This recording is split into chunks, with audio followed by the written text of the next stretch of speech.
All right. Well, good afternoon, everyone. We are here with Amber Booth-McCoy, and she is a diversity specialist here with us at UAMS. And so we are glad to have her here. Just so we can get started, if you have any questions throughout our time with Amber, please go ahead and ask those questions in that chat box below. You can find your chat box by hovering over that taskbar at the bottom of your screen. What we're going to do now is we're going to just talk to Amber a little bit about diversity. So let's just start with something really simple. Amber, how do you define diversity?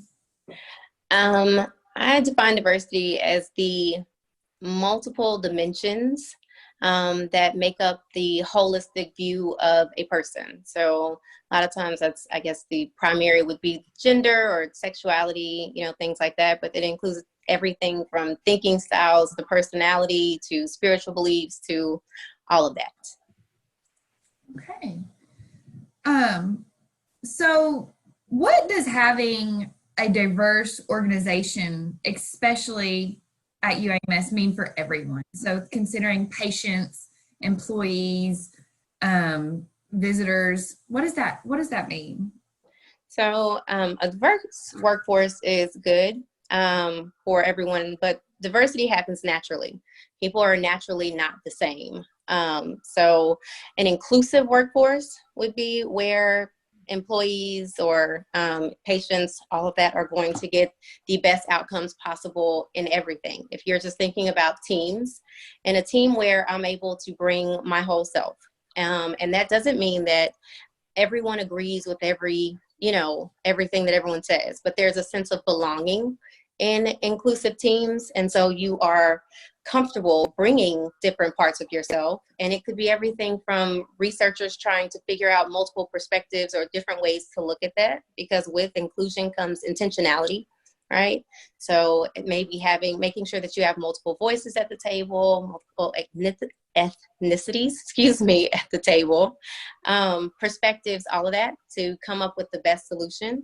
And it could be something as simple as a conversation that isn't about work, that because you feel comfortable sharing, like even some personal things that maybe sparks a different idea, right? That you and your team could work on, or even that next $1 million idea that you may have, but you wouldn't have had that if you didn't feel comfortable enough to share, in that moment. When we're talking about patients, a diverse and inclusive workforce, a lot of times we have to look at even the cultural implications of caring for a diverse population.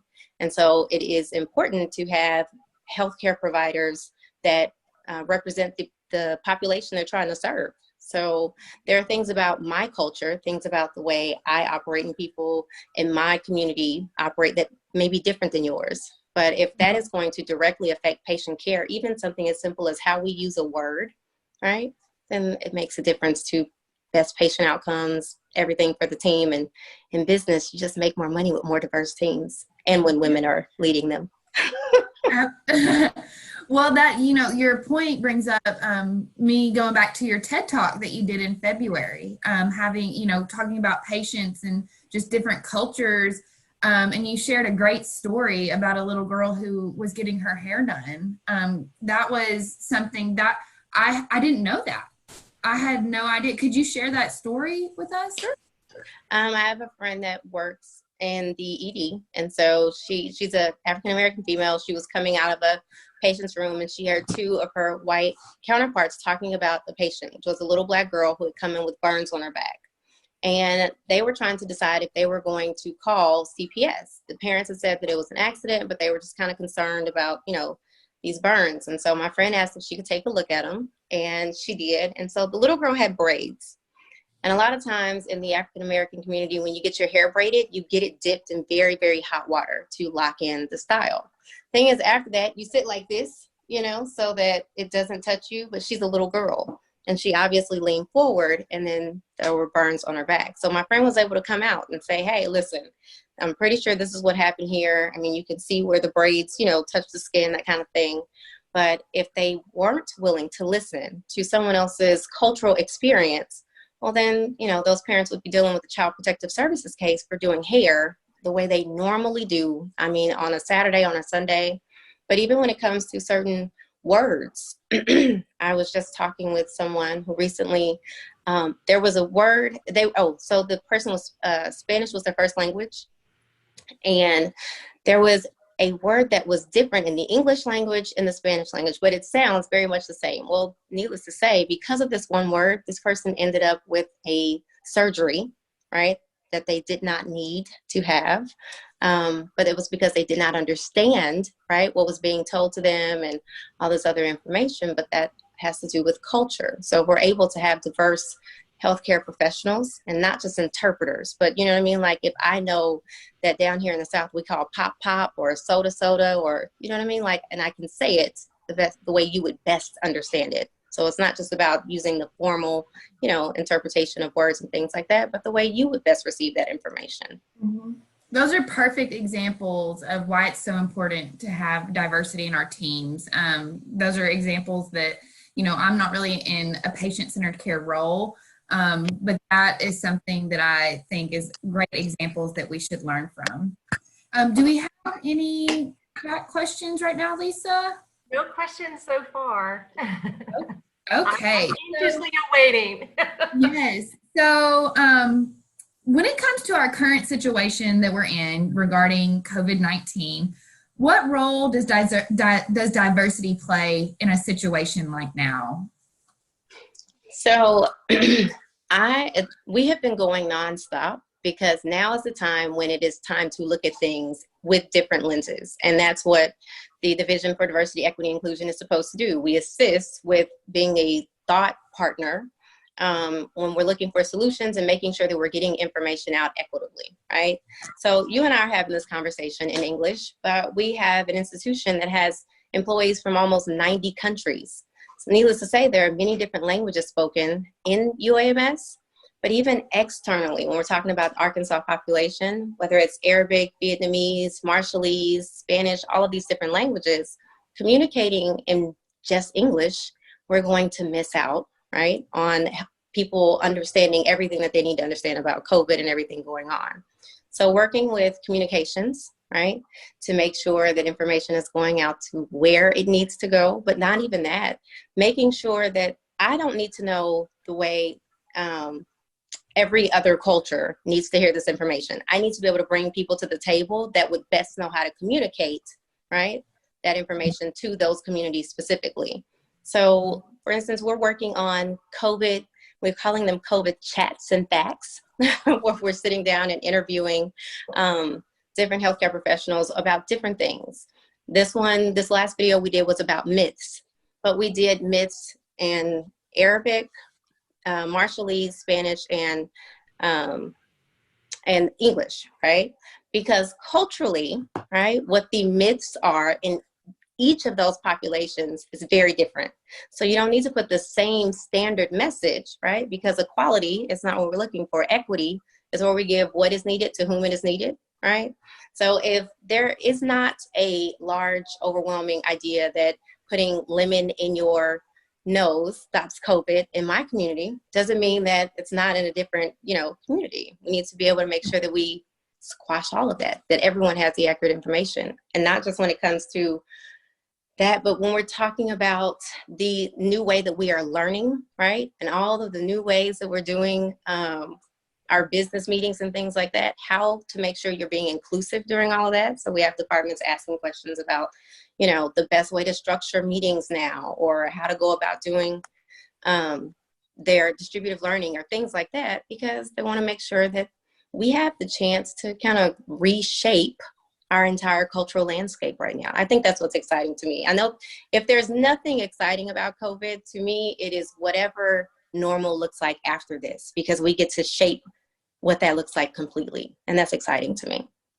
That is exciting. We are in a time of learning and transitioning. So it'll be interesting to see where all of that goes when all of this, goes back a little bit at a time.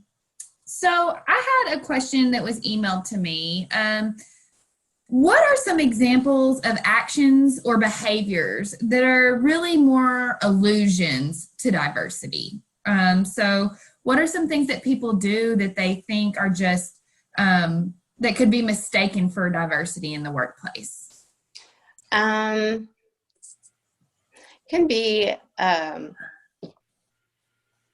was just about to say, give me just 1 second. No, you're good. A lot of times there may be teams, right, that feel that because maybe they have a team with different ethnicities on it, okay, that there is diversity there. But if there are these different ethnicities, but maybe everyone has the same faith, right? Or everyone has the same idea, political beliefs or things like that, then there's not going to be a lot of diversity if you're trying to solve problems or if you're looking for solutions in different areas, right? When it comes to being thought partners. So I think a lot of times people look at just racial diversity and think that, that they are doing something. And while we do need to be intentional about making sure that we're making equitable hires and things like that, it could be just as simple as people trying to be diversity, like I said, is natural, but inclusion to me is, I guess, where we often need help.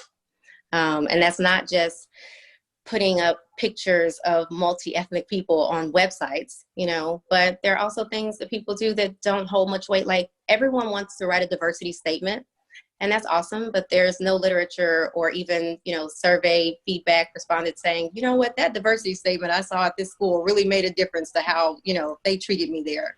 That's not, really what happens. So I think that empty gestures like just having employee resource groups maybe that still don't feel connected, or just having diversity statements, or even thinking that just because you see racial diversity means that you are being diverse and or inclusive. So what should a leader or a manager, what steps should a leader or manager take when an uncomfortable situation comes up that deals with an issue on diversity? So, for example, team members using stereotype language, racially charged language or statements, unfamiliar religious practices. What are some things that leaders should do? So there's no one right answer to any of those questions because it's going to vary by setting. I think that if it is, let's say in a meeting, right, and something is said, I think addressing those things then, right, maybe it's someone, for instance, I was in a meeting recently and there was a male who kept cutting the women off every single time they spoke, right, and in that moment, one of his counterparts in the room said, let's let her finish a thought, right? So he was an ally without having to, say a whole bunch of stuff or say, hey, stop interrupting her. It was more so just, aligning with what is right. I think that making sure that if it's the person, maybe it's the person who the slight happened to, hearing them out. Definitely making sure that you acknowledge your own lens. Like there are going to be things that may not seem like they were a big deal to me, right? But if it hurt someone, then definitely taking the time, of course. It seems like simple communication skills, but listening to that, getting both sides of, that communication or breakdown, and making sure that you extend what I call just grace, right? Let's extend the nicest possible, reason that someone would have said that. And then ask the person who was offended what they would like to see, like what is a resolution to you? And then make sure that those resolutions are equitable. If you did this in one situation, make sure that this is what happens in the next situation. So I think it's about leading with integrity, and everyone appreciates effort, like seriously. So it's more than just hearing, but if you are able to be an ally in that moment, then do that. And if it's going to take some investigation, and if it requires reprimand, then accountability and consequences are important if you're in leadership. It's not just, sweeping comments under the rug, because then that person doesn't feel empowered to share with you again, right? And so that person is constantly taking hits, or what I call mosquito bites, that, feel like micro inequities or microaggressions, and they're not going to bring their whole self. So again, the whole team is losing out if we don't address the things that need to be addressed when they need to be addressed. Yeah. I just want to build on something you said, Amber, and with regards to like being a leader and how do you handle it and how how it's all different. It's very circumstantial, but at the same time, I think something that's important for leaders is to stay aware. So sometimes, you know, we don't even see it, or we ignore it, or it can happen right in front of us and we don't even realize that that is what is happening. Mm-hmm. But staying mindful of that, like your story about the being in the meeting where the women were getting interrupted, and someone has to actually be mindful, like, hey, and be able to recognize that that's happening. Mm-hmm. Because so many times it just happens and we don't even, like, we're oblivious, I think, to a lot of things that are really, as you say, inequitable. And sometimes I think people don't want to rock the boat. Yeah. But you got to rock the boat. Like, definitely as a leader, not being passive, and you have to take a stance. And so that's one of the things I really appreciate about Chancellor Patterson, because there are things like, for instance, I also assist with the Rainbow Health Alliance, and that's a student group here on campus focused on LGBT issues in the community, you know, on campus and off. And we have wanted a banner for a very long time. And we're in the South, and that can be controversial to put UAMS next to the rainbow, you know, flag and such. Well, when we got a new vice chancellor and a new chancellor, I thought this is a great time for me to ask again. And our chancellor said, why don't we have one? And then I explained why we didn't have one. And he said, well, we have to decide the type of institution that we are. That's what leadership looks like. It says this may be a risk, but we're going to do what's right. And then I'll take whatever hits are necessary, but we have to decide who we are. Mm-hmm. Absolutely. That is a wonderful example of what true leadership through diversity really looks like. So I loved how you also talked about with this question of what can happen to that person when people don't speak up. And what happens, you know, going back to the meeting where, you know, the woman was getting cut off, and how at that point it's just those tiny mosquito bites that just keep coming back. And then therefore they just completely check out. They don't even bring their ideas to the table. They don't even share anymore. And so that's definitely not what we want to see happen here at our organization. So another question, what would you say is the most difficult part of implementing diversity and inclusion into an organization? Like, you know, where could a team even start? Like, what have you found that is most difficult? About implementing it at the organizational level? Well, either organizational, departmental level. So I think either way, attitude reflects leadership. Period. Starting at the head and having a clear vision of what you mean, and when you say diversity and inclusion, and like what you want those outcomes to be. Even if we're talking about an institution like UAMS, and we're saying we're going to be the healthiest state in Arkansas by 2029. Okay, well, we have all been here, many of us in Arkansas, trying to figure this out. In order to actually make those things happen and move the needle, it's going to require very, very inclusive solutions. So we're going to have to make sure that there are more people at the table. So first, having a goal, a vision, and then always asking not who's at the table, but who's not at the table that should be at the table. And then there has to be accountability, right? So if I say, for instance, if I say that I want my team, oh, you know what, I really love what Fayetteville did. So University of Fayetteville, University of Arkansas Fayetteville wanted their departments to be more diverse, right? They wanted to recruit and hire more diverse faculty. And they were focused on the primary dimensions, you know, gender, sex, you know, ethnicity, that kind of stuff. And they allowed departments that hired diverse faculty and staff to have money placed back in their budget. So putting your money where your mouth is, right? Your resources will align with your priorities. A lot of times there are institutions and they want to just do training, and one-off trainings is not going to change the culture of an institution. So where to start? Like I said, starts with leadership, acknowledging your outcomes and where you want to go. But that culture is what you are trying to create, not just these ideals, but you want a sense of belonging, and you want to know what that looks like for everyone. So it starts by listening, right? What I think inclusion is, or what I think makes UAMS strong or special or inclusive may be different than what you think. But as a leader, being able to hear all of that, see how I can incorporate, those ideas best I can, and then, move forward, and making sure that you're continually checking in and making sure that you have measurable touch points. Like if we have a goal at UAMS, we want to make sure that our grants, right, that we have diversity in grant distribution and things like that.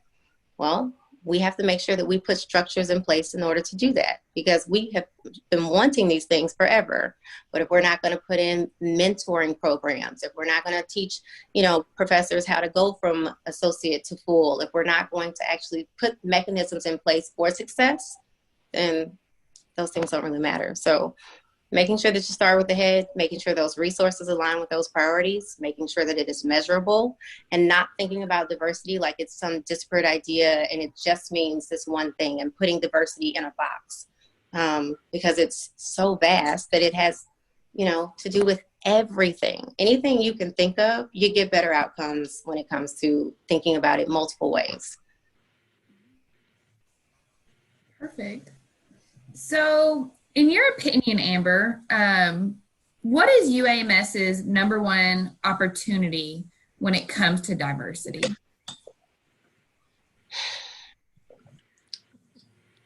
I think that we're currently moving in the right direction, right? Like I said, I really appreciate our new chancellor and our new vice chancellor and the things that they've implemented. I think that we have a ways to go when it comes to being equitable, right? We're talking about the state that we're in and the demographic breakdown of our state, right? When it comes to just race. In a perfect world, your organization parodies, the population at large. If the state says that, we have 17% Blacks or African Americans, then our workforce population would, parody that. The thing is, we look good on paper, but oftentimes when I see people of color at UAMS, they are either at the front desk or they are on the ground floor or in a position that is maybe what we consider our service positions, So I think that we have an opportunity when it comes to mid-level management, right? Yes, we have diversity on in the vice chancellors, right? As far as the chancellors, the board and things go, and then even further down, but that mid-level, I don't see much diversity there. And I definitely think that that's an opportunity for UAMS. And even when it comes to the recruitment and retention of diverse faculty, and even when it comes to our students. So I just think we have a ways to go as far as diversity and being inclusive, because the culture is, when you change the culture, you don't have to do a bunch of recruiting. People want to come to that place. If we're talking about students, if you have minority students that have had a great experience, they're going to share that with their network. If you have patients, right, that have been treated a certain way, they're going to share that, be it good or bad, with their network. So I think we have the opportunity to make sure that our experiences are equitable, whether it is an employee or a patient. And that's just going to take some intentionality on our part and not looking at numbers overall. Oh, when it comes to patient satisfaction, we have a 4 out of 5. Have we broken that down by patient experience? You know what I mean? Like when we're looking at it by demographics, what does that number look like? Is it a 4 because, this group says a 4, but this group is saying a 1, right? And then when it comes to even the decisions in mid-level management, I think sometimes there may be policies or things that are sent out and there may not be intentional, right? To be exclusive or things like that, but there may be unintended consequences. For instance, maybe a couple of years ago, there was a policy that came out about the dress code and about colored hair and things like that, right? Well, who's to say what is a professional color, right? If we're not going to be specific, because maybe you don't like blonde hair on me specifically. So is that unprofessional, right? Because you don't like my blonde wig that I placed on my head today. So I think that even when it comes to the fact that there has to be legislation in some states right now called the crown, I don't know, the crown legislation, so that like I can wear my hair the way it naturally grows out of my head. Like, just there has to be legislation for that. That there shouldn't need to be legislation for me to be able to wear my braids or my dreads. But if we're only looking at things through one lens and through one cultural lens, then ask everyone else to fit in there, that's not inclusion. That's assimilation. And assimilation is essentially a form of oppression. Yeah, that's powerful. I didn't know that. I mean, you are our specialist on diversity, and I didn't know that had even been a thing, that you couldn't have different colored hair. I've only been at UAMS for about 3 years. So that is new information to me.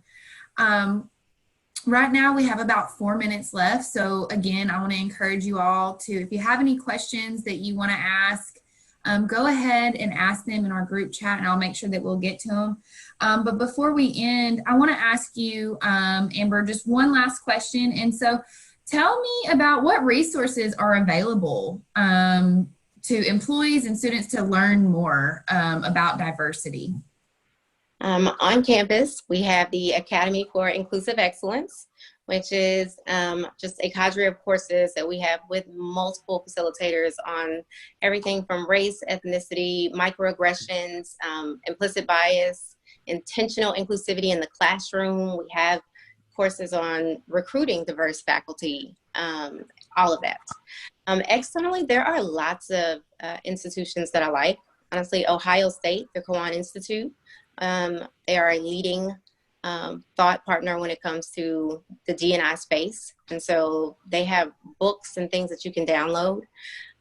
We are also going to be launching our library as well. And so UAMS employees will be able to just come and choose a topic of their liking and, you know, be able to see the videos and things that we have as well. So we're working on uploading that as well. And then you always have our office, and you are welcome to email me. I am the person that gets those questions that you don't want to ask anyone else. And so I'm happy to get those. I don't have all the answers, but I'm happy to share what I do know or put you in touch with somebody that I think can give you a better answer.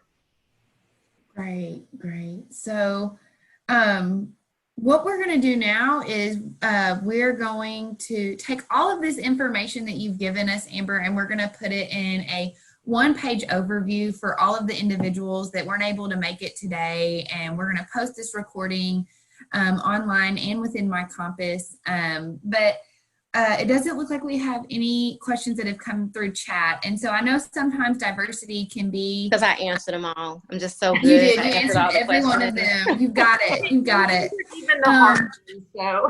Yes. So we do know that, you know, sometimes diversity topics can be personal. And so if you have felt like you did not want to ask in the group chat openly a question, please feel free to reach out to me, send that question to me. I can send it on to Amber, or, you know, if it's okay with Amber, like you said, just reach out to Amber directly. So we do encourage that. I want to thank you again, Amber, for visiting with us today. And thank you so much for sharing this information. We appreciate it very much. Thank you for having me. Thank you. Thank you, guys. Thank you, Amber. Y'all have a good day.